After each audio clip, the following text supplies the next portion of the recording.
네, 여러분 안녕하세요. 반갑습니다. 2024학년도 고등학교 1학년 6월 학력평가 해설 강의 1부 선생님과 함께 진행해 볼 건데요. 저는 EBS 수학영역의 최경훈입니다.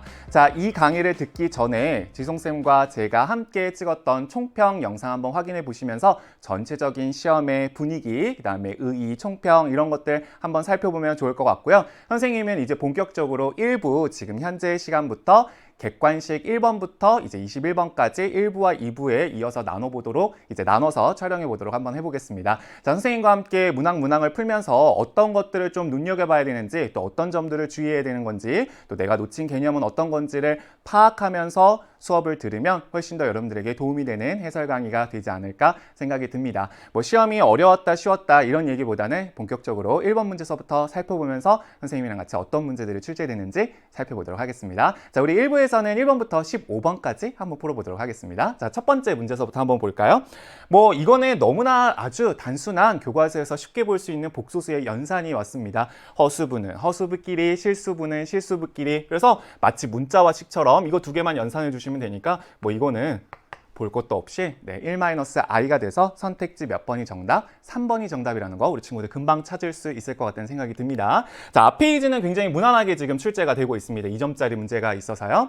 자, 두 다항식 A와 B에 대해서 A-B를 간단히 하면 이라는 문제가 출제됐습니다. 뭐 A에서 -2B 혹은 -3B 이렇게 개수에 숫자가 붙어져 있는 상태가 아니기 때문에 정말 그냥 눈으로 보고 풀어도 되는 그런 문제라고 볼 수가 있겠습니다. 자, 동요항은 동요항끼리 계산하면 되는 문제였는데요. 자, 여기 3x제곱과 2x제곱을 빼게 되면 x제곱이 될 거고요. 순서대로 나와 있으니까 -5x에서 x를 빼게 되면 -6x가 될 것으로 보여지고요. 1에서 3을 빼게 되면 -2니까 해당 다항식을 찾아주면 되겠네요. 자, 선택지 몇 번에 있나 보니까 선택지 4번에 있는 걸 확인할 수가 있겠습니다. 뭐 여기까지 굉장히 무난한 문제가 출제가 되었습니다.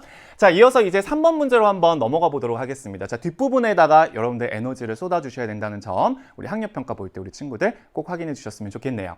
자, 3번 문제는 보니까 어찌됐건 간에 마지막 발문이 나눈 나머지다 이랬습니다. 그런데 어떤 걸로 나누었는지를 먼저 보셔야 되겠죠. 그럴 때 봐야 되는 건 뭐뭐뭐뭐를 뭐뭐뭐뭐로 라고 해서 이 부분을 한번 봐야 됩니다. 자, 이 부분을 우리가 나눗셈의 용어로 제수 파트라고 얘기하는데 이 제수가 바로 1차식인 형태에서 나머지를 구해라 라고 해서 정말 나머지만 물어본다 하면 바로 머릿속에 떠올려야 되는 게 나머지 정리가 되겠습니다. 선생님이 학교에서 나정아 라고 막 얘기를 하면서 우리가 애들한테 설명을 하곤 하는데요. 바로 나머지 정리의 핵심은 바로 이 제수를 0으로 만드는 그 x값을 주어진 다항식에다가 집어넣으면 무엇이 나온다? 나머지가 나온다라는 아주 기본 내용입니다. 선생님이 아주 디테일한 내용들은 뒤에서 또 한 번 출제가 되기 때문에 그때 한번 해보도록 하고 지금은 정답을 찾아보도록 할게요. 그럼 x에다 1을 대입하게 되면 2, -1, -1 플러스 4가 되니까 여기는 0이 되고 그럼 4가 되니까 선택지 몇 번이 정답? 4번이 정답이라고 우리 친구들 금방 찾을 수 있을 거라는 생각이 듭니다. 자, 그 다음에 이제 우리가 4번 문제 2차 부등식 문제가 출제가 되었는데요. 선생님이 보니까 2차 부등식 중에서도 아주 기본적인 문제가 나왔어요. 왜냐면 개수가 최고차항의 개수가 1입니다. 훨씬 더 쉽지 않나요? 자, 그러면 결론적으로 우리가 2차 부등식을 풀게 되면 바로 그 해가 2부터 3까지다 라고 하는 아주 기본 문제가 출제가 되었는데요. 만약에 이런 상황이라고 한다면 바로 우리가 이 2차 부등식을 그래프로 나타냈을 때 아래로 볼록이면서 0보다 작은 부분이 나와야 되니까 이런 식으로 바로 x축을 2하고 3에서 끊는 그런 형태가 될 것으로 보여지고요. 선생님은 결국 이꼴 0이라고 하는 방정식의 두 근이 2와 3이었다라는 식으로 해석을 하니까 지금 문제에서 물어보는 A가 바로 두 근의 합을 물어보는 영역이라고 선생님은 생각이 들어서 바로 근과 계수의 관계를 써서 -A분의 B 그러면 결국 두 근의 합 -A가 5가 된다 하면 뭐 더 우리가 굳이 전기식을 만들지 않아도 A가 -5라는 거 확인하실 수 있고요. 선택지는 1번에 있었던 문제가 되겠습니다. 자, 앞 페이지는 굉장히 무난하게 이제 출제가 되는 걸 여러분들 보실 수가 있는데요. 자, 이제 뒤로 넘어가서 5번부터 8번까지의 문항 한번 살펴보도록 하겠습니다. 자, 5번은 선생님을 굉장히 설레게 하는 한 글자가 있었습니다. 한 글자가 아니죠. 한 단어가 있었습니다. 여러분들 혹시 동그라미 치셨나요? 어디에? 그쵸? 항등식이다. 선생님은 고등학교 때 내가 항등식이 나오면 어떻게 해야 되지? 라는 그 개념이 머릿속에 딱 박혀 있었기 때문에 이런 문제가 나왔을 때는 내가 맞아, 개념 시간에 항등식이 나오면 이렇게 하기로 했었어 라는 그 내용에 입각해서 선생님이 얘기하는 그 부분이 바로 알고리즘이 되는데요. 선생님이 배웠던 알고리즘, 내가 정리했던 알고리즘에 그대로 입각해서 문제를 풀어주게 되면 항등식의 원리가 뭐였을까 정도만 확인해 보면 되는 문제라고 볼 수가 있겠어요. 자, 5번 문제는 항등식의 원리인데 선생님, 그러면 선생님이 알고 계시는 그 항등식의 원리가 뭐예요? 라고 하면 세 가지를 정리해 볼 수가 있겠습니다. 자, 일단 첫 번째는 바로 x값에 상관없이 좌우가 똑같다라는 느낌으로 우리는 개수비교법을 쓸 수가 있습니다. 그래서 만약에 이 개수비교법이라고 하는 항등식의 원리로 이 문제를 푼 친구들이라면 아마 오른쪽을 쭉 전개해서 왼쪽과 똑같아요 라고 문제를 풀었을 것 같습니다. 하지만 선생님은요, 항등식의 두 번째 원리인 바로 수치대입법, 말 그대로 항등식이라고 하는 건 모든 x값에 대해서 성립하는 등식을 말하기 때문에 내가 x값에다가 아무거나 넣어도 괜찮다라는 거니까 뭐 x값에 0을 넣는다든지 1을 넣는다든지 이러한 액션을 취해봤을 것 같아요. 그래서 선생님은 실제 이 문제를 수치대입법으로 풀었습니다. 왜냐면요, x에다가 0을 넣어봤더니 단촐하게 b만 남는데 그 b는 오른쪽에다가도 0을 넣었을 때랑 똑같아야 된다. 그러면 이 항이 아예 없어지죠. 그리고 0을 넣게 되면 3이니까 바로 우리가 지금 a, b의 값을 구해야 되는데 b의 값은 3이다 라고 하는 게 바로 우리가 문제를 풀 때 구할 수가 있겠어요. 그러면 이제 나머지는 하나 정도만 더 넣어보면 될 것 같은데 어떤 걸 넣어볼까 했을 때 선생님은 지금 여기가 이렇게 인수분해가 되어 있으니까 3을 한번 넣어봤습니다. 자, 그러면 3을 넣게 되면요, 9, 2, 18 플러스 3a에 b는 지금 3인 거 우리 알았고요. 오른쪽에다가도 3을 넣게 되면 없어지고 여기는 4 곱하기 6이 돼서 24가 된다는 걸 아실 수가 있어요. 따라서 이거는 a값 구해주시게 되면 1이 된다는 거 우리 친구도 알 수 있죠. 21이고 24니까 넘어가면서 3, a는 1. 이 정도 계산은 할 수 있죠. 그렇죠? 네. 그래서 우리가 구하고자 하는 a, b의 값은 얼마다?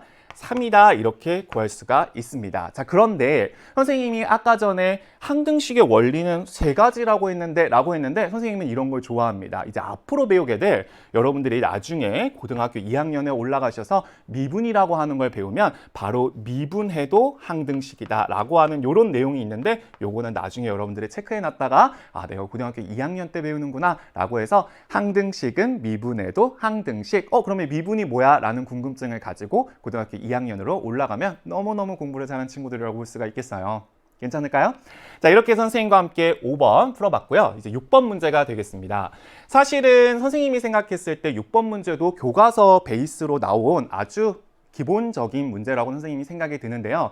아마 이 문제에서 여러분들이 의도를 가지고 문제를 푼다라고 하면 아마 저기 있는 그 Z, 즉 G라고 하는 문자 앞에 있는 마이너스를 플러스로 여기도 플러스로 하고 싶었을 겁니다. 그런데 이 문제는 바로 그 Z 앞에 있는, 즉 G 앞에 있는 그 마이너스를 어떻게 내가 해석을 하지? 라는 부분에서 오히려 이 문제가 출제된 거라고 보여질 수가 있겠어요. 자, 여러분 우리가 그 개념 시간에 아마 이러한 곱셈 공식에 대해서 배운 적이 있을 겁니다. 바로 뭐냐면요, A 플러스 B 플러스 C의 제곱은 아마 이렇게 교과서에 나와 있을 거예요. 뭐 X, Y, Z도 마찬가지고요. 그러면 이 값은 A제곱 플러스 B제곱 플러스 C제곱이라고 한 다음에 여기에 2배의 AB, BC, CA가 된다라고 우리 친구들이 알고 있을 겁니다. 자, 여기다가요, 선생님이 어떻게 해볼 거냐면 바로 이 X를 A라고 생각을 하고 B를 Y라고 생각한 다음에 여기서 한 가지 더, 바로 이 C라고 하는 파트를 선생님이 마이너스 Z라고 한번 생각을 해보겠습니다. 그러면 바로 이 값이 X제곱 더하기 Y제곱, 그런데 그러네, 바로 마이너스 Z가 바로 Z제곱 이렇게 되면서 우리가 지금 원하는 요 XY 마이너스 YZ, 왜? 두 개 곱하니까 YZ에 마이너스가 붙은 결과가 나오는구나. 마찬가지로 마지막 CA 파트도 우리가 지금 문제에서 주어져 있는 요 값이라는 걸 선생님은 알게 됐습니다. 자, 그러면 여러분 왼쪽에 있는 거 그대로 대입만 해주면 되겠습니다. 지금 요거 세 개의 합이 5라고 했으니까 25는 우리가 구하고 싶은 게 요 값입니다. 그러면 그 값은 이 값이죠? 그럼 이게 답이고요. 그럼 선생님이 이렇게 한번 적어볼까요? 답이 바로 우리가 이 값이 되겠고 플러스 2배의 4가 되겠다. 아, 이렇게 문제를 푸는 거구나. 그러면 우리는 정답이 얼마라는 걸 알게 되죠? 17, 17이라고 하는 걸 알게 됩니다. 그래서 곱셈 공식의 조금은 변형된 형태라고 볼 수가 있는데 아마 여러분들이 알고 있는 이 기본 공식에서 아마 마이너스 z가 제곱되면서 플러스로 바뀌어지는 부분, 이 부분만 여러분들이 연습을 했다면 6번 정도도 충분히 맞출 수 있는 문제라고 생각이 듭니다. 그래서 우리 17 선택지 2번에 있었네요. 자, 우리 이렇게 6번을 해설해 볼 수가 있겠네요. 자, 뭐 여기까지도 굉장히 무난해야 됩니다, 여러분. 지금 선생님이 앞부분에서는 그렇게까지 힘을 많이 빼고 있지 않은 이유가 뒷부분에 갈수록 우리가 에너지를 더 많이 고민하면서 풀어야 되는 문제가 많기 때문에 최대한 한 1페이지, 2페이지, 3페이지 정도까지는 무난하게 풀 수 있도록 우리 친구들이 학력평가를 연습해 두는 것이 굉장히 중요하고 실제 고득점을 받는 친구들도 그렇게 연습하고 있다는 점을 눈여겨보면 좋을 것 같네요. 왜냐면 학력평가를 이제 아무래도 두 번째 보다 보니까 선생님이 좀 그런 팁들도 알려주도록 할게요. 자, 7번 문제 이어서 한번 보도록 하겠습니다. 자, 2차 방정식이 하나가 있는데요. 여기까지 이해됐어요. 그런데 그 2차 방정식이 서로 다른 두 허근을 가졌으면 좋겠다. 자, 여러분 이렇게 2차 방정식의 근이 어떠했으면 좋겠습니다. 이걸 선생님이 문맥적으로 얘기하면 근을 판별한다 라고 이야기를 할 수가 있겠죠. 말 그대로 떠오르는 식이 하나 있지 않나요? 그쵸?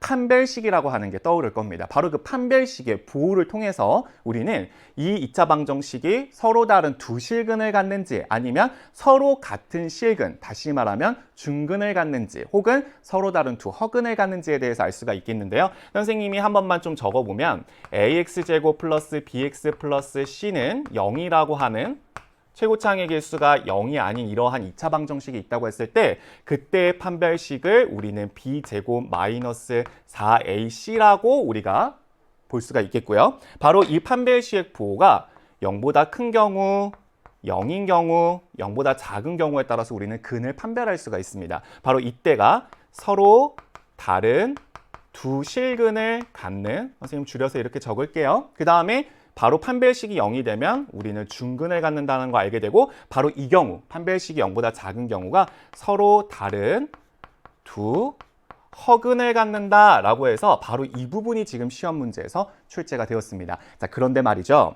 만약에 여기 내가 지금 보고 있는 그 2차 방정식의 첫째, 그러니까 그 x의 개수가 만약에 짝수라고 한다면 여기를 2 곱하기 b'으로 이렇게 덜어낼 수가 있거든요. 그러면 우리는 이 d를 4로 나눈 짝수 판별식이라고 하는 4분의 d를 쓸 수가 있겠고 바로 4분의 d가 b'의 제곱, 즉 2를 덜어낸 그 값의 제곱에서 바로 ac를 뺀 거다라고 하는데 우리 친구들이 많은 경우에 왜 이 짝수 판별식을 써야 되나요? 라는 얘기를 선생님한테 물어봐요. 그건 하나입니다. 바로 계산의 용이성 때문입니다. 그래서 우리가 이 d 대신에 특히 이 1차항의 개수가 짝수인 경우에는 짝수 판별식을 쓴다라는 거 혹시 이번 시간에 그렇게 안 하고 푼 친구들은 연습해두면 뒤에 있는 문항들 풀 때도 훨씬 더 빠르게 풀 수 있다는 점 우리 친구들이 유념해 줬으면 좋겠습니다. 자, 그러면 선생님은 이걸로 한번 풀어보도록 할게요. 왜냐하면 지금 이 부분이 짝수 판별식을 쓸 수 있게끔 출제가 됐습니다. 어떻게요? 2 곱하기 마이너스 k요. 자, 그러면 선생님의 짝수 판별식 써보겠습니다. 자, 4분의 d는 자, 요거의 제곱입니다. 그러면 k제곱, 그 다음에 마이너스 ac가 되는 거니까 마이너스 k제곱 마이너스 3k 플러스 22 이게 바로 짝수 판별식인데 이 값이 0보다 작아야 서로 다른 두 허근을 갖는다고 했기 때문에 결국엔 이 값이 0보다 작아야 되는구나 라는 걸 알게 되고 결론적으로 이렇게 약분되면서 결국 22보다 3K가 더 커야 되는데 문제에서 이렇게 되도록 하는 K의 최소값은 했는데 뭐 굳이 나눌 필요가 있겠습니까? 7이면 안 되고요. 8이면 가능하네요. 그러니까 자연수 K의 최소값은 8이다. 이래서 선생님은 그냥 여기서 바로 정답이 4번이구나 라고 찾았던 그런 문제가 되겠습니다. 어때요? 우리 친구들 괜찮은가요? 이러한 개념들 좀 잘 정리해두면 좋을 것 같아요. 그 다음에 이 8번 문제가 맨 처음에, 그러니까 고등학교 1학년 내용을 배웠을 때 맨 처음에 만났을 때는 이건 무슨 문제지? 아마 근데 속으로는 생각을 할 거예요. 어떤 거냐면 정말 나보고 2024에 즉 2024에 4제곱을 하라는 뜻인가? B 아니겠죠. 그리고 2024의 제곱도 만만치 않죠? 지금 몇 자릿수인지 선생님 상상하고 싶지도 않은데요. 자, 이 문제는 그럼 어떻게 풀라는 걸까라고 봤을 때 결국에는 다항식의 나눗셈을 이용해서 나머지를 구하는 겁니다. 왜냐하면 우리가 계속 1단원에서 배우는 내용이 바로 나머지 정리, 뭐 나눗셈, 그 다음에 뭐 인수분해, 인수정리, 뭐 조립제법 이런 식으로 이제 방정식까지 확대가 되는 거기 때문에 결국에는 우리가 초등학교 때부터 알고 있던 5를 3으로 나눈다라는 어떤 이러한 개념들을 우리가 문제로 만났을 때 이걸 다항식이랑 어떻게 연관시킬 수 있을 것인가, 이게 사실 고등학교 1학년 첫 부분의 가장 핵심적인 부분이라는 생각이 들어요.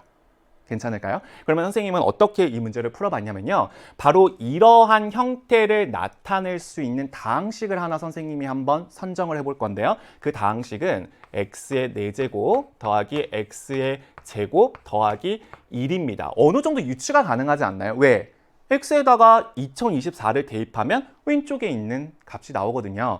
그러면 만약에 내가 이것을 어떻게 나눴다라고 할 거냐면 바로 x 마이너스 2로 나눴다고 한번 해보겠습니다. 선생님 왜 그렇게 잡으셨죠? 왜냐? 2024, 즉 2024에서 2를 뺀 걸로 나눴다고 했거든요. 자, 여러분 여기서 선생님이 용어 하나만 정리해 주도록 하겠습니다. 바로 지금 선생님이 뭘 쓰고 있냐면요. 나눗셈의 검산식인 피제수는 제수 곱하기 목 더하기 나머지. 오늘 이것 좀 선명하게 기억해 주셨으면 좋겠어요. 따라해 볼까요? 시작! 피제목나, 피제목나, 피제목나. 그래서 이 피제목나가 피제수는 제수 곱하기 목 더하기 나머지다 라고 해서 바로 이 등식이 항등식이고 이게 나눗셈을 검산하는 방법입니다. 따라서 우리가 몫을 quotient라고 하기 때문에 여기다가 우리가 qx라고 쓰고 나머지를 r이라고 remainder 이거를 많이 쓰는데, 문제는 뭐냐면 제수보다 나머지는 무조건 차수가 더 낮게끔 되어 있어요. 그러니까 여기가 1차이기 때문에 바로 여기는 0차, 즉 상수가 되겠다라는 것들을 우리 친구들이 여기서 알 수 있었다면 너무너무 잘 푼 문제라고 볼 수가 있겠죠. 자, 여러분 이제 끝났습니다. 결국엔 여기다가 선생님이 2024를 x에 대입해 보도록 하겠습니다. 자, 그러면 우리는 2024, 즉 2024의 4제곱 더하기 2024의 제곱 더하기 1은 2022가 되겠죠? 곱하기 바로 몫에다가 2024를 집어넣은 거일 건데 우리는 나머지가 궁금하니까 이 나머지가 얼마일까? 그리고 나머지는 2022보다는 작다라는 거 정도는 알죠? 그래서 우리가 여기다가 2를 집어넣는 겁니다. 자, 그러면 2를 집어넣으면 여기는 없어지고요. 여기다가 2를 집어넣게 되면 16 더하기 4 더하기 1이 21인데 바로 그 21이 항등식의 원리에 의해서 수치 대입법 한 거죠. 그게 R이구나. 그래서 선생님이 여기다가 21이라고 한번 써봤어요. 그랬더니 2022보다 작은 숫자가 나온 게 맞죠. 그럼 이걸 우리는 뭐라고 부르죠? 나머지라고 부릅니다. 선택지 몇 번에 있나요? 5번에 있다는 걸 확인하실 수가 있습니다. 피제목나 기억해 주시고요. 항등식 기억해 주시고요. 다항식의 연산을 통해서 나머지 정리를 통해서 실제 굉장히 큰 숫자인 저 숫자도 나눌 수 있다. 그리고 나머지도 구할 수 있다. 이 정도 교훈을 가지면 되는 문제였습니다. 아마 교과서에서 충분히 만나봤을 문제라고 보여지기 때문에 선생님이 총평에서도 그렇게 얘기를 했던 겁니다. 자, 이제 우리 페이지를 넘어가서 3페이지 한번 가볼까요? 넘버 9. 자, 9번 문제 한번 보겠습니다. 선생님은 개인적으로 9번 문제를 여러분들이 어떻게 풀었는지가 너무너무 궁금합니다. 왜냐면요, 아마 이거를 어떻게 좀 여러분들이 푸는 방식을 외워서 만약에 이 문제를 풀었다 그러면 B 시간이 오래 걸릴 겁니다.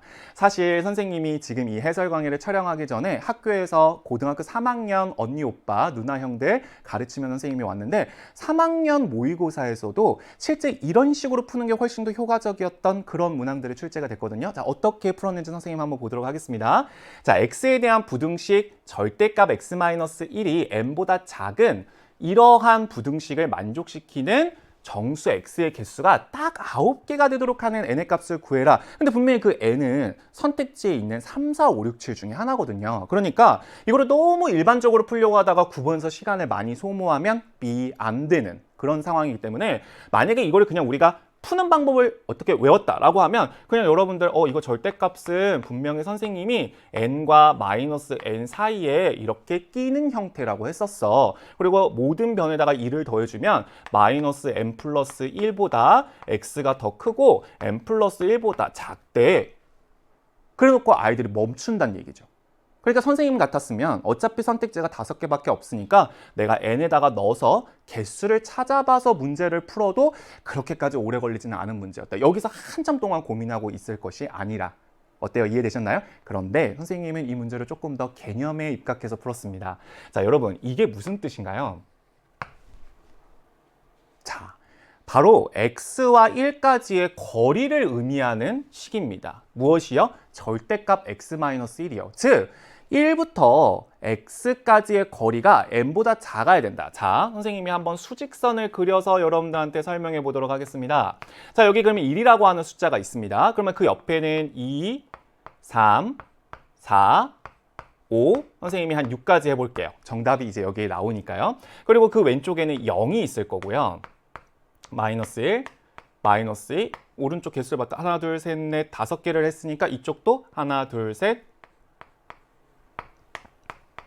5. 이렇게 한번 해보도록 할게요. 그러면 1까지의 거리가 바로 n보다 작아야 된다 이랬는데 그게 9개가 되려면 일단 하나, 둘, 셋, 넷, 5, 6, 7, 8, 그 다음에 9까지는 돼줘야 된다는 거를 알게 될 거예요. 그러니까 딱 요만큼만 품어야 되기 때문에 바로 거리가 얼마보다 작다라고 해야 되냐면 여기까지 한번 보세요. 거리가 지금 얼마죠? 하나, 둘, 셋, 넷, 5이죠. 그러니까 1부터 6까지의 거리는 5인데 만약에 내가 n이 5라고 했다면 5만큼의 거리보다 작은 거. 그러면 하나, 둘, 셋, 넷, 5, 6, 7, 8, 9개가 딱 되는 거예요. 어때? 괜찮나요? 그래서 선생님은 여기서 뭘 알게 됐냐면 n의 값이 5가 되는구나. 왜? 이 거리가 바로 5보다 5가 되는 부분이 여기 마이너스 4죠. 그럼 5보다 더 안으로 들어오는, 지금 여러분 여기 등호 없는 거 유의하셔야 됩니다. 왜냐면 여기에 등호가 있으면 문제가 또 달라집니다. 자, 그래서 n이 5보다, 그러니까 n이 5가 돼서 5보다 거리가 더 작아야 된다 그러면 정확하게 지금 딱 9개가 들어오는 상황을 볼 수가 있을 것 같아요. 만약에 선택지에 있는 n이 6이었다라고 한다면 거리가 6만큼 떨어진 숫자가 바로 7이기 때문에 7 안쪽에 있는 개수는 모두 다 카운팅을 해야 됩니다. 그러면 여기 있는 6도 들어가니까 개수가 9개보다 더 많아지는 현상이 일어날 거고, 만약에 n이 5보다 더 작다라고 한다면 지금 5까지는 품어줘야 되는데 더 작아져 버리기 때문에 개수가 더 적어진다는 걸 알게 됩니다. 그래서 이 문제를 너무 일반화해서 풀려고 해서 너무나 힘든 시간을 쏟기보다는 9번 정도 문제에서는 예상과 확인이라고 하는 우리 수학적인 기법이 있어요. 뭐냐면 n이 한번 5라고 해볼까?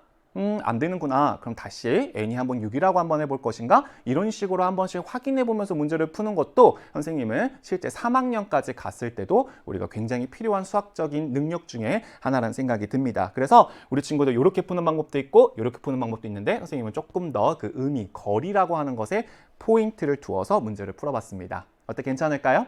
확실히 이제 조금 뒷부분으로 갈수록 어떠한 개념적인 이론을 좀 정확하게 우리 지송쌤과 총평에서 어떤 계산을 막 한다기보다는 그 상황적인 추론적 이해 능력이 필요하다. 정확하게 선생님은 좀 그렇게 생각이 들었습니다. 자, 선생님이랑 같이 이제 9번 문제 이제 마무리하고요. 선생님이랑 같이 이제 10번 문제로 한번 넘어가 보도록 하겠습니다. 자, 10번 문제서부터는 4차 방정식입니다. 아마 우리 친구들 이 해설 강의를 보고 있는 친구들 이제 기말고사를 앞두었을 텐데 기말고사 파트서부터 아마 3차 방정식, 4차 방정식이 본격적으로 들어갈 거예요. 그래서 아마 이 부분 열심히 좀 연습을 하고 있을 거라는 생각이 좀 듭니다. 자, 여러분 일단은 전체적으로 이런 얘기를 해주고 싶어요. 방정식을 푸는 가장 좋은 방법이 무엇입니까? 라고 누군가가 만약에 물어본다고 하면 바로 인수분해를 해서 해를 찾는다. 이게 가장 핵심일 것 같습니다. 그럼 당연히 질문은 인수분해를 어떻게 해야 되지? 라는 생각이 들 건데요. 자, 우리가 지금 이 4차 방정식의 실근을 2개 찾아야 되는데요. 그러면 당연히 이제 이 식을 인수분해를 해야겠다라는 생각을 먼저 해야 되는데 맨 처음에 아마 그냥 아주 물리적으로 들었던 생각은 그냥 이걸 전부 다 전개를 해서 나열을 해서 다시 또 이렇게 동류항끼리 묶어봐야 된다. 그럼 아마 생각보다 항의 개수가 굉장히 많을걸요. 이건 그렇게 푸는 것이 아니라 가만히 잠깐만 스텝백해서 멀리서 쳐다보게 되면 지금 x제곱 마이너스 3x, x제곱 마이너스 3x가 반복된다라는 걸 아실 수가 있을 겁니다. 자, 이럴 때 우리 교과서에서는요. 치환을 하라고 이야기를 합니다. 자, 그래서 선생님은 x제곱 마이너스 3x가 바로 t다. 그러니까 이런 걸 봤을 때 선생님은 굉장히 교과 내용에 기반한 문제가 출제된 게 아닌가. 왜? 교과서에서 연습을 했던 그런 내용이거든요. 자, 이렇게 두게 되면 이 주어진 방정식은 오히려 t에 대한 방정식이 되고요. 요렇게 우리가 해결해 볼 수가 있습니다. 그러면 처음에는 4차 방정식을 푸는 거였지만 갑자기 2차 방정식을 푸는 걸로 이렇게 다운그레이드가 된다는 걸 우리가 보실 수가 있어요. 자, 그러면 t제곱 플러스 6t 플러스 5. 아유. 인수분해가 당연히 되죠. 왜? 그렇게 문제를 출제하셨기 때문에. 그래서 우리가 이렇게 두게 되면 결론적으로 t는 마이너스 1 또는 마이너스 5라는 거를 알게 됩니다.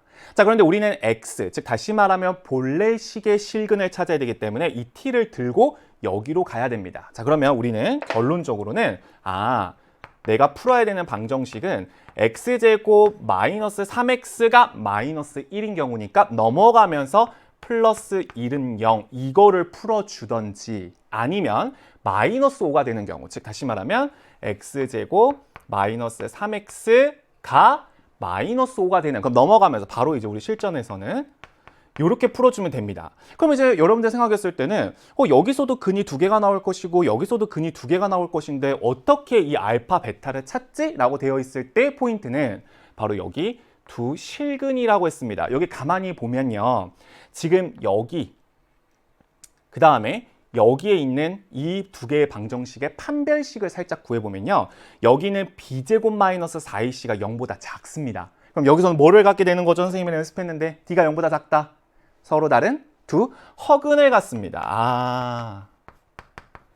지금 밑에 있는 방정식에서는 서로 다른 두 허근을 갖기 때문에 우리가 풀어줘야 되는 실근 알파, 베타는 바로 첫 번째 방정식에서 나온다는 걸 알게 되는데 에구머니나 그 근을 구하라는 게 아니라 그 두 개의 근의 뭐를 구하여라? 곱을 구해여라 이었기 때문에 선생님은 여기서 바로 이건 100% 바로 2차 방정식의 근과 계수의 관계를 물어보는 문제구나 라고 해서 문제에서 물어본 건 알파, 베타의 곱이니까 우리는 A분의 C라고 해서 바로 알파, 베타가 얼마다? 그쵸, 1이다 라는 걸 선생님은 바로 구했습니다. 혹시 두 근의 합을 구해라 그러면 마이너스 A분의 B를 해서 3이 정답이 되는 상황이 되겠죠. 그래서 우리 친구들이 이 10번 문제는 이렇게 인수분해에 대한 개념과 근과 계수에 관련된 문제가 출제됐다라고 보여집니다.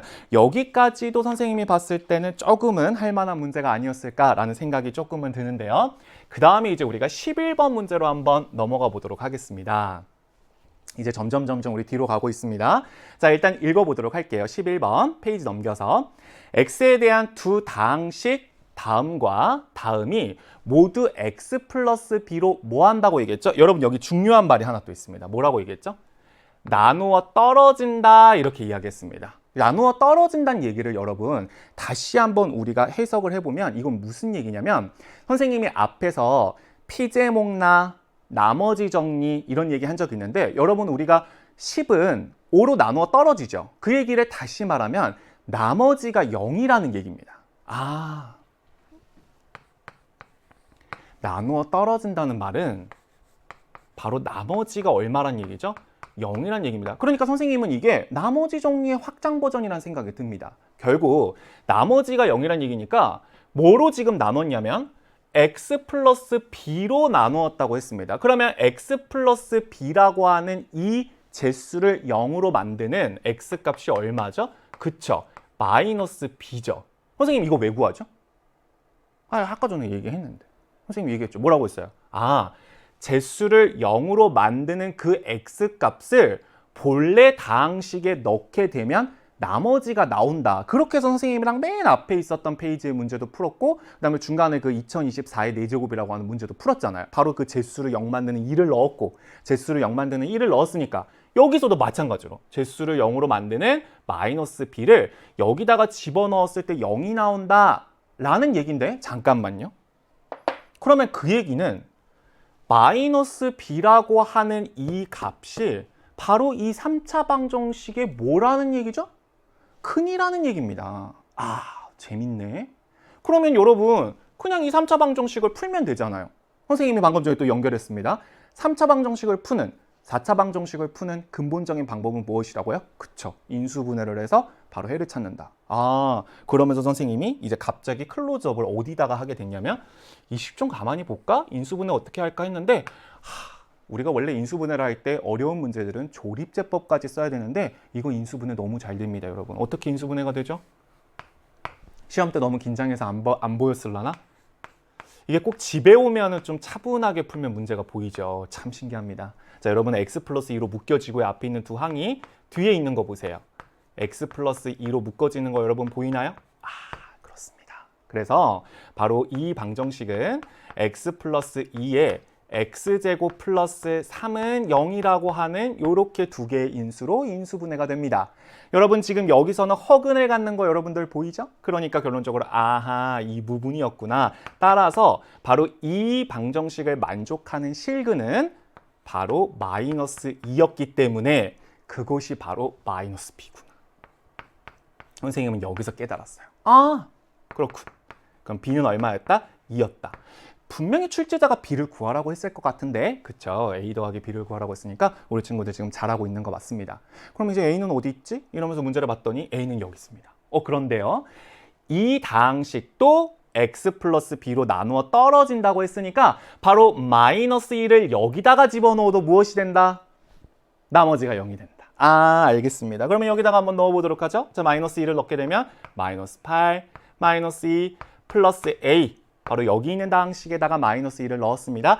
그 값도 0이 된다. 왜? 나누어 떨어진다는 뜻이 바로 나머지가 0이라는 뜻이기 때문이죠. 아하, 그러면 A는 10이라는 거 알 수 있고요. 출제자가 원했던 A와 B의 값의 합을 구해라 그랬으니까 11번의 정답은 12가 돼서 선택지 2번이 정답이었던 이런 문제가 되겠습니다.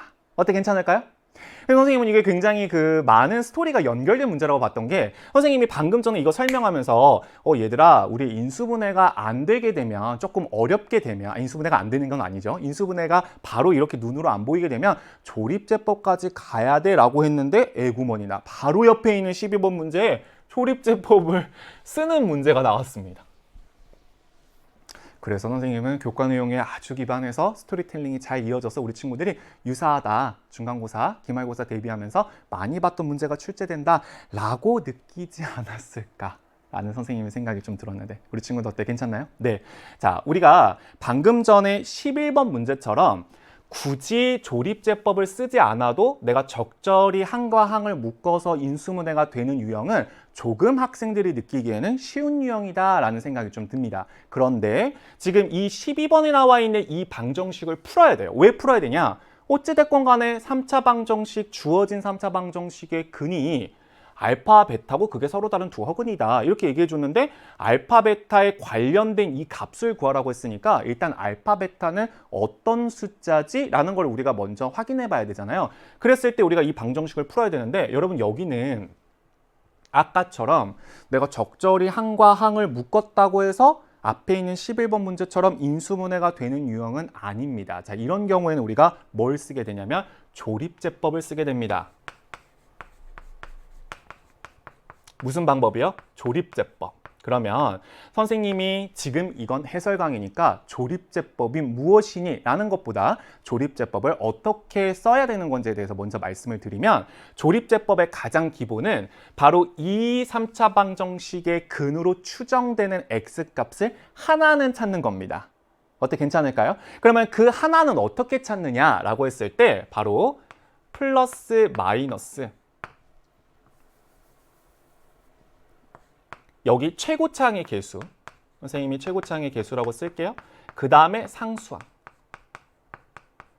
하고 플러스 마이너스 선생님이 아까 붙였던 거, 그럼 지금 붙여볼게요. 의 약수가 바로 후보가 됩니다. 후보. 여러분 후보라는 거는 당첨이 됐다는 얘기가 아니라 그게 가능할 것이다 이겁니다. 근데 우리 친구들이 아마 대부분 교과서의 문제를 풀면서 어떻게 외우고 있을 것 같다는 생각이 드냐면요. 그냥 선생님이 1하고 마이너스 1이나 2나 마이너스 2나 3이나 마이너스 3이나 넣어보라고 하셨던 것 같은데, 하지만 우리 이번 해설 강의를 통해서 정확한 이론을 좀 알고 있으면 바로 최고창의 개수는 1이고요. 상수는 마이너스 3입니다. 즉 3의 약수에 뿔말을 붙인 거. 즉 다시 말하면 뭐 1, 마이너스 1, 3, 마이너스 3 이런 것들을 한번 넣어봤을 때 0이 되는 것을 후보로 먼저 찾는 겁니다. 선생님은 눈으로 이렇게 딱 봤더니요. 2를 넣어봤더니 0이 딱 되더라고요. 그러면 우리는 나눗셈의 거꾸로 방향인 니은자를 이렇게 그린 다음에 왼쪽에다가 내가 그 넣었던 숫자 2를 쓰고요. 반드시 항의 순서대로 내림차 순으로 개수만 적어주는 겁니다. 자, 한번 따라해 보겠습니다.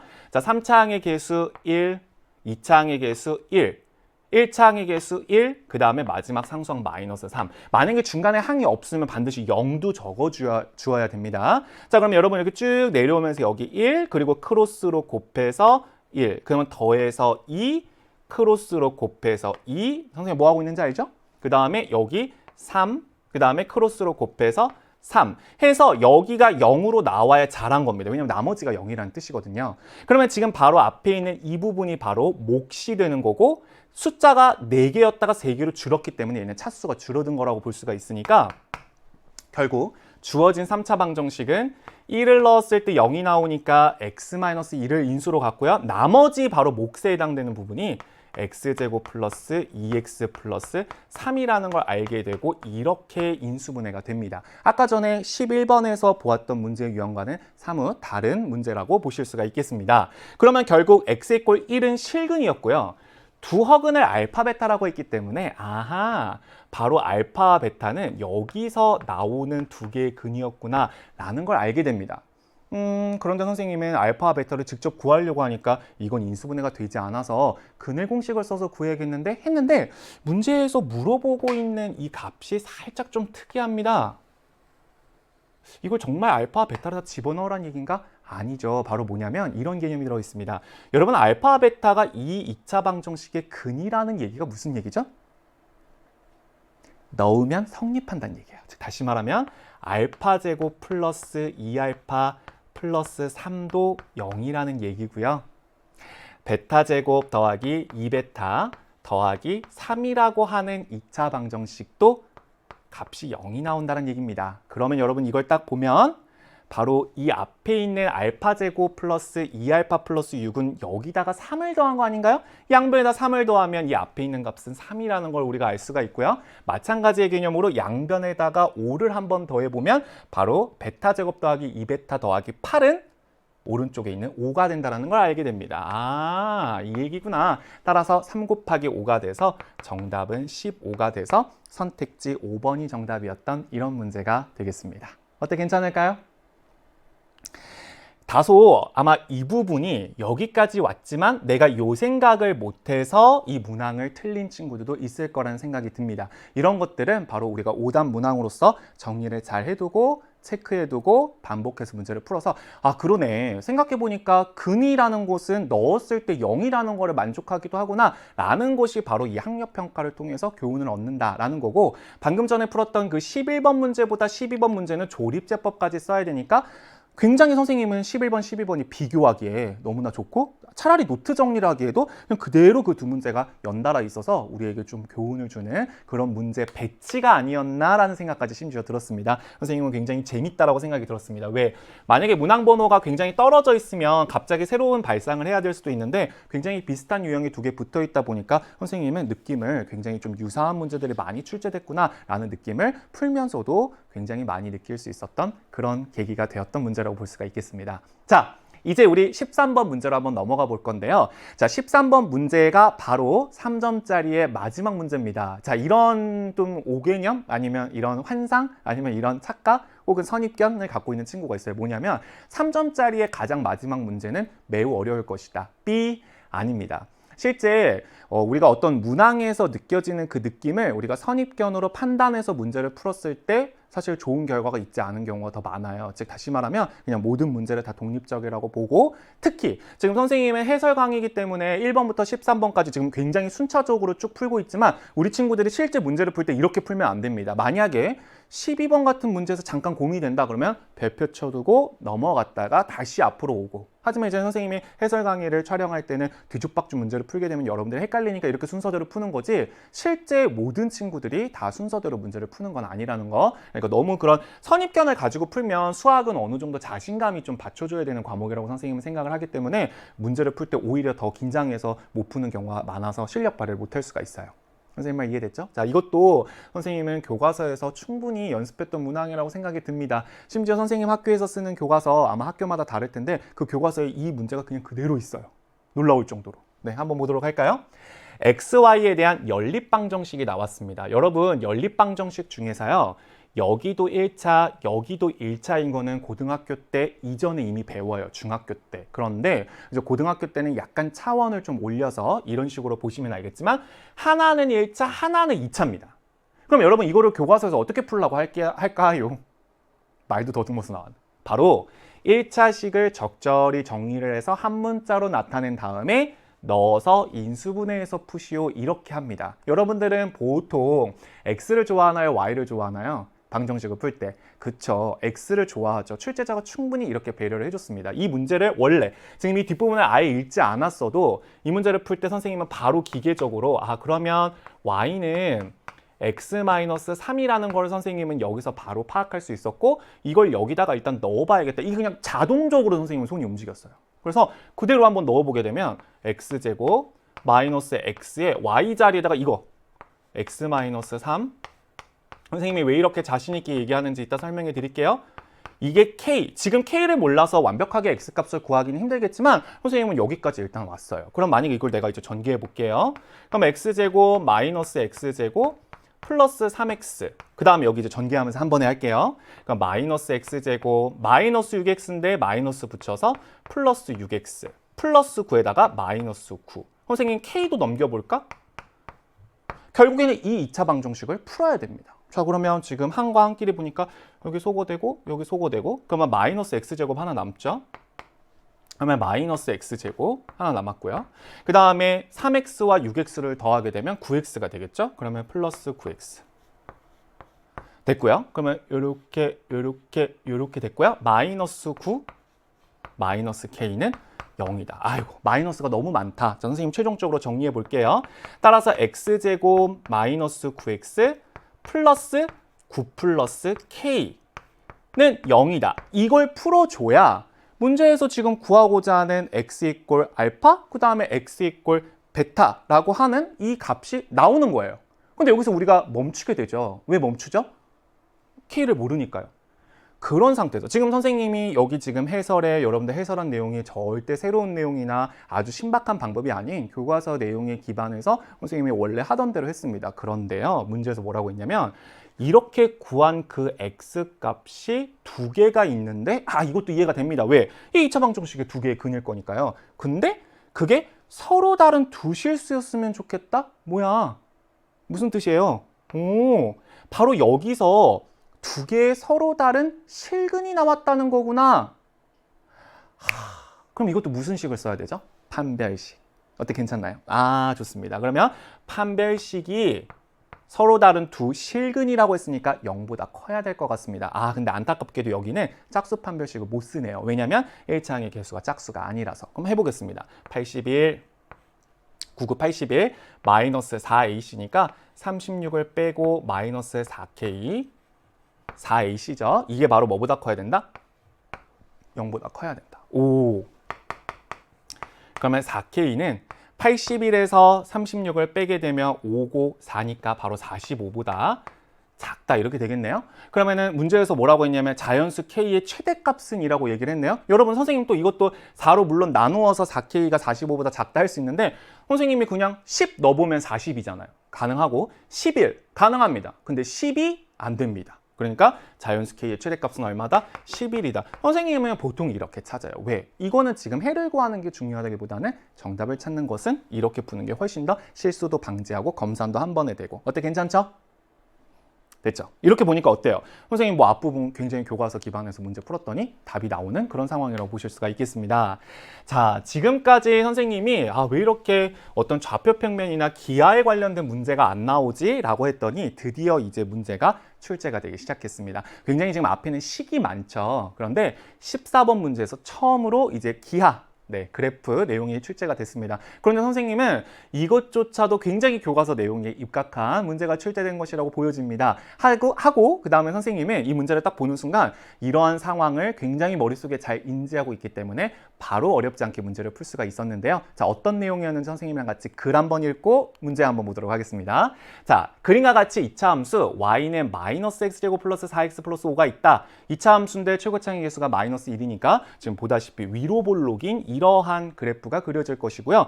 x축을 끊는 이 b의 x좌표와 c의 x좌표는 바로 이것이 0이다라고 하는 2차 방정식의 두 실근이 될 것으로 보여집니다. 선생님 지금 무슨 얘기하고 있나요? 교과서에 있는 2차 방정식과 그래프과의 위치관계, x축과의 위치관계 보고 있습니다. 그런데 EX 플러스 A라고 하는 그 직선이 한 점에서만 만난다? 다시 말하면 접한다 라고 얘기를 했습니다. 그랬을 때 이 지금 그래프가 X축과 만나는 두 점 BC에 대해서 ABC라고 하는 이 삼각형의 넓이를 구해봐라 그랬는데 여러분 삼각형의 넓이는 어떻게 구하는 거죠? 네, 맞습니다. 별거 없습니다. 2분의 1 곱하기 밑변 곱하기 높이입니다.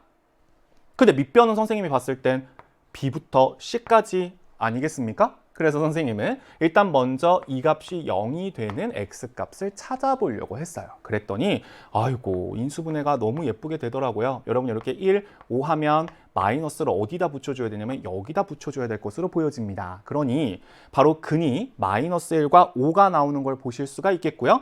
그러면 여기가 마이너스 1이었겠구나. 그러면 선생님 여기가 5였을 것 같은데요. 이렇게 우리가 바로 찾아줄 수 있다는 거죠. 아울러 그러면 지금 이게 바로 삼각형의 바로 밑변의 길이가 되는 건데 이 밑변의 길이가 정확하게 6이 된다는 것도 알게 됩니다. 그러면 선생님은 바로 이 A에서 수선의 발을 그어서 이 삼각형의 높이만 구해주게 되면 2분의 1 곱하기 6 곱하기 H가 답이겠구나 라고 했는데 출제자가 무슨 얘기를 알려줬냐면 바로 이 2차 함수와 이 1차 함수가 서로 뭐 한다고 했습니까? 접한다라고 했습니다. 그럼 여러분 우리가 접한다라는 의미는 바로 이 두 개의 그래프가 만나는 점이 딱 하나밖에는 없다라는 건데 여러분 원래 이 접하는 부분의 이 x좌표를 어떻게 찾게 되냐면요.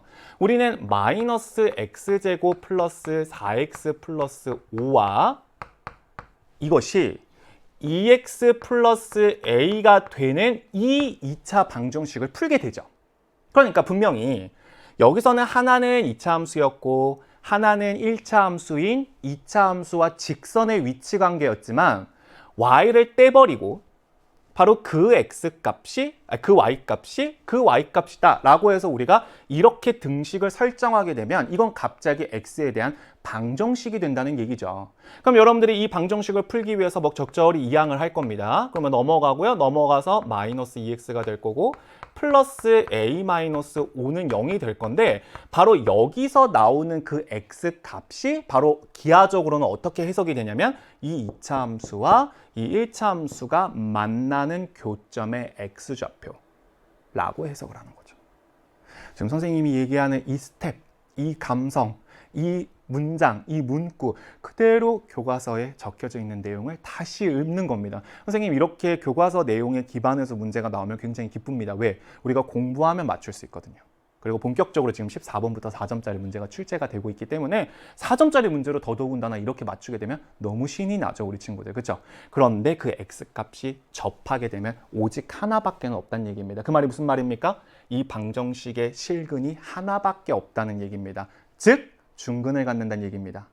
판별식을 쓸 것도 없이 선생님이 봤을 때는요. 바로 이게 중근을 가지려면 완전 제곱식 꼴이 돼야 되기 때문에 바로 이 부분의 값이 반드시 1이 되어야 된다는 걸 선생님은 바로 알게 됐고요. A값은 6이라는 거를 바로 알게 됐습니다. 그리고 이 방정식의 실근은 바로 x 이퀄 1뿐이었구나. 다다다다닥 1이고요. 여기가 얼마였다고 했죠? 그쵸. A 값은 6이었기 때문에 이게 2x 플러스 6이었다는 걸 알게 되고요. 그 1을 넣으면 바로 이 h 높이가 나오기 때문에 이 높이는 8이었다는 것도 연달아 바로 나오게 됩니다. 어때요? 뭐 선생님이 봤을 때 이래서 지성쌤과 제가 시험을 보고 나서 막 복잡한 계산보다는 이 지금 상황, 이 시츄에이션에 대한 이해, 추론이 중요하다. 교과서 내용에 입각한 선생님은 그렇게 출제가 되었다고 봅니다. 자, 그러면 우리 삼각형의 넓이 마지막으로 구해볼까요? 2분의 1 곱하기 밑변 6이고요. 높이 8이니까 바로 6, 8에 48을 2로 나눈 24가 정답이 되겠습니다. 자, 선택지 몇 번에 있을까요? 4번에 있었던 이런 문제가 되겠습니다. 선생님, 근데 이 문제는 굉장히 좀 역설적이게도 강조하고 싶은데요. 왜 그러냐면 이 문항의 이 개념, 요 개념, 요 중근을 갖는다. 그것이 바로 그래프에서 어떤 의미냐? 이것이 그대로 데칼코마니처럼 객관식 21번에서 마무리를 짓게 되면서 객관식 문항이 끝나게 됩니다. 그래서 아마 선생님 2부 마지막 문제 해설할 때 이 14번의 아이디어를 one more time 한 번 더 하게 될 거라는 거 우리 친구들 2부 기대하면서 보셔도 좋을 것 같습니다. 자, 이제 마지막으로 우리 1부의 마지막 문제인 15번 문제를 한번 풀어볼 건데요. 선생님 14번에서 기하 문제 풀어서 왠지 뒤에 있는 문제도 하나 더 기하 문제가 나오지 않을까 했는데 갑자기 다시 인수분해 문제가 나왔습니다. 그런데 선생님은요, 이 문제도 또 오늘 선생님 입이 아프게 계속 얘기하는 것 같은데 선생님 지금 계속 시험 문제 풀어주면서 여러분들과 같이 출제 경향 보면서 계속 지금 입에 못이 박히게 하고 있는 내용이 뭐죠? 교과서 내용에 입각한 기본적인 유형이 출제되었다. 왜냐? 이 15번 문제도 마찬가지입니다.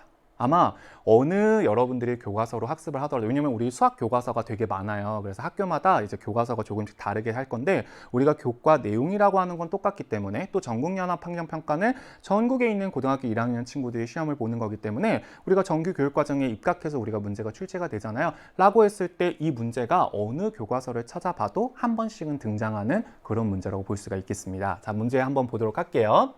X에 대한 다항식.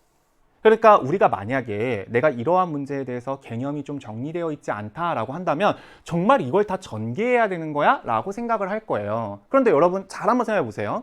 아주 그냥 자연적으로 이거 전개 어떻게 할 거야? 라고 만약에 내가 여러분들한테 물어본다고 그러면 여러분들도 이거 선생님 한 번에 하기는 좀 힘든 것 같아서 두 개씩 짝지을 건데 맞아요. 그게 교과서에서 그렇게 하라고 해요.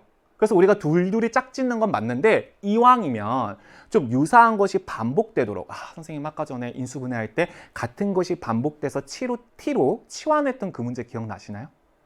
그곳의 또 다른 버전입니다. 그래서 굉장히 지금 유사한 개념이 곳곳에 숨겨있는 그런 느낌입니다. 그래서 선생님은 어떻게 짝을 지으면 조금 우리가 좀 똑같은 부분이 많이 나타나게끔 할 수 있을까라고 봤더니 요렇게 두 개를 짝짓게 되고 또 요렇게 두 개를 짝짓게 돼서 전개를 잠깐만 해보겠습니다. 선생님 앞에 거랑 맨 마지막에 있는 거 한번 짝지어 보니까요. x제곱 플러스 7x 아마 선생님이 왜 이렇게 하는지 아마 이해가 될 겁니다. 요렇게 하나가 짝지어지겠고요.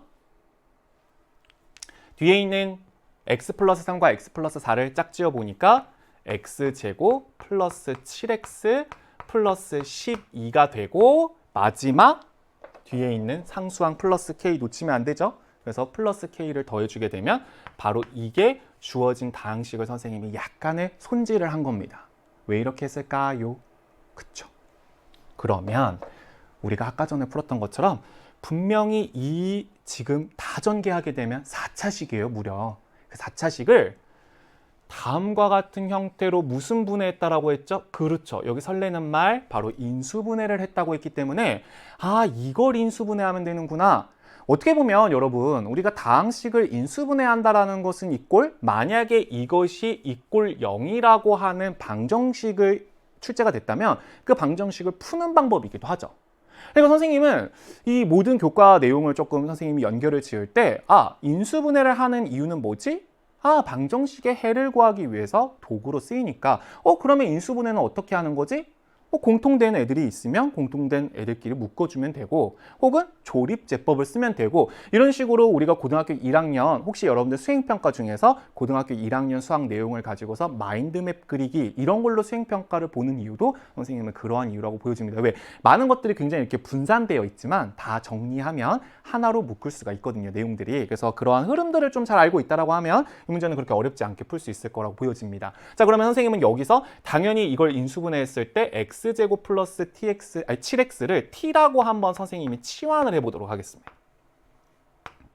그러면 선생님 전개를 한번 해볼까요? 그러면 t제곱 플러스 22t 플러스 120 더하기 k가 된다라는 건데 이게 무슨 이름인지는 모르겠지만 어찌됐건 완전 제곱식으로 인수분해가 된다는 얘기는 당연히 여기 있는 이것도 t라고 가정을 했을 때도 무슨 분해가 되더라? 완전 제곱식으로 인수분해가 되더라 라고 밖에는 해석을 할 수가 없는 거예요. 어때 선생님 말 이해되셨나요? 네. 그러면 판별식이 0이다 라고 선생님이 해결을 해도 되는데 사실 우리가 2차 방정식을 푸는 방법은 중학교 때부터 많이 했었잖아요. 우리가 중학교 때 특히 이렇게 2차 방정식 혹은 2차식을 인수분해할 때 여기 최고차항의 개수가 1이면 훨씬 더 완전 제곱식을 쉽게 만들 수 있습니다. 어떻게 만들 수 있냐면 바로 1차항의 개수의 반을 제곱하면 되더라 이렇게 배우셨을 겁니다. 따라서 22의 반인 11을 제곱하게 되면 121인데 그게 바로 여기에 딱 들어가게 되면 우리는 이게 바로 t 플러스 11의 제곱이 된다는 걸 알게 되고요. 선생님은 여기서 바로 k 값은 1이었구나 라는 걸 알게 됐고요. 여기다 t에다가 원래 있었던 이 값을 넣어주게 되면 바로 여기가 x제곱 플러스 7x 플러스 11의 제곱으로 인수분해가 된다는 것도 금방 찾을 수 있다는 생각이 들었습니다. 자, 그러면 결론적으로 문제에서 요구했던 x제곱 플러스 ax 플러스 b제곱으로 인수분해가 되더라 라고 했을 때 그게 바로 이거였구나 라는 걸 선생님은 알게 돼서 이 문제는 오히려 a의 값이 7이 되고 그 다음에 무슨 값이? b의 값이 11이 된다라는 거를 우리 친구들이 충분히 찾을 수 있었던 그런 문제였다라고 보여집니다. 자, 문제에서 마지막까지 꼭 가셔야 됩니다. 우리 출제자가 원하는 것까지 a 더하기 b 더하기 k 값을 구해라 이랬으니까 7하고 11하고 그 다음에 마지막 1까지 더해주게 되면 최종적인 정답은 19가 돼서 우리 선택지 몇 번이 정답이죠? 그쵸. 네, 5번이 정답이었던 이런 문제가 되겠습니다. 선생님이 봤을 때 이렇게 15번 문항을 봤을 때는 우리가 앞에서 봤던 그 10번 문제, 객관식 10번 문제에 있었던 그 문제를 푸는 방법과 굉장히 유사하지만 아까 전에 그 10번 문제는 4차 방정식으로 나온 거고 이 문제는 뭘로 나온 거고 그냥 4차식의 인수분해로 나온 거다라는 생각이 들었습니다. 자, 여러분 선생님과 함께 이렇게 1부에서 15번 문제까지 한번 풀어봤는데 선생님이 계속 얘기하지만 이번 시험 같은 경우에 이게 커트라인이 조금 높게 형성됐다라고 우리 친구들 느낄 수도 있을 것 같아요. 그 내용이 왜냐? 바로 교과서 내용에 기반한 아주 기본적인 핵심 내용들을 위주로 물어봤고 여러분들이 중간고사에서 충분히 연습했던 또 기말고사를 대비하면서 준비할 수 있었던 그런 유형들이 많았기 때문에 그런 것이 아닐까라는 생각이 듭니다. 자, 선생님처럼 이렇게 노트 정리 한번 해두고 중요했던 포인트들 잘 정리해서 이렇게 1부 객관식 1번부터 15번까지 풀어봤고요. 선생님은 이어지는 해설 강의 2부 16번부터 객관식 마지막 21번까지 해설하는 2부에서 찾아뵙도록 하겠습니다. 여러분 고생 많았습니다. 2부에서 만날게요. 안녕!